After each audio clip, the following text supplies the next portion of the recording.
Well, who knew that there could be so many different varieties of tasty hot dogs? And we are visiting B-Dog's Specialty Hot Dogs, and we're gonna find out all about what you have here. But first, how'd you get into making hot dogs?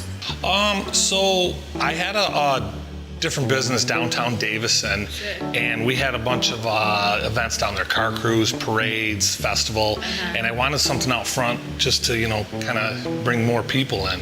And I literally just one day I was like, hot dog cart, that sounds kind of fun. So I put the hot dogs out there and they sold really good the first few events. And then I decided just to add a couple things on the menu. And next thing I know, we're a full-bore hot dog place versus my other stores. So it kind of just snowballed into what it is now.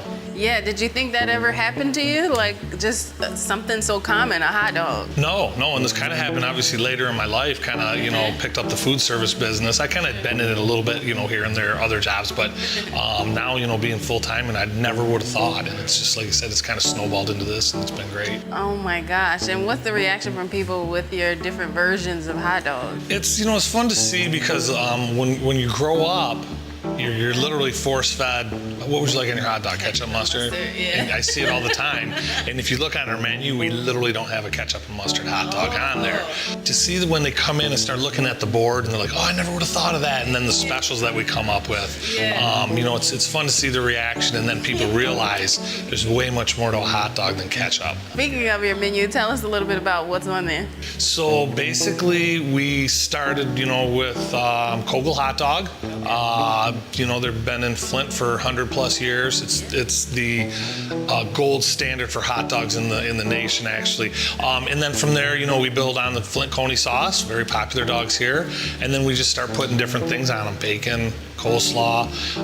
And then obviously we watch different Instagrams and Facebooks from different hot dog vendors from around the country, and we kind of, you know, use their ideas and share ideas with them.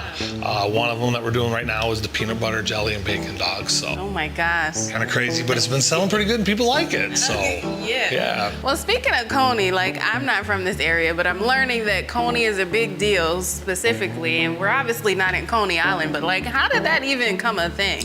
So basically, there's a whole history of Flint Coneys versus everything else. Everything else is really a chili dog.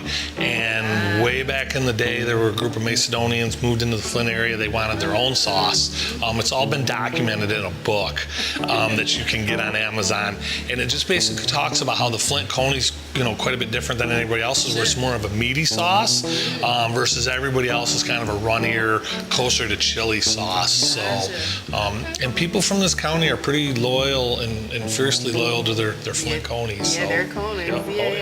Yeah. All right. Well, you gonna show us some? Yeah. What would you like to see? Well, I'm interested in this peanut butter and jelly because that's just very intriguing. Oh, okay. Want to go over and make one? Yeah. Let's do it. All right.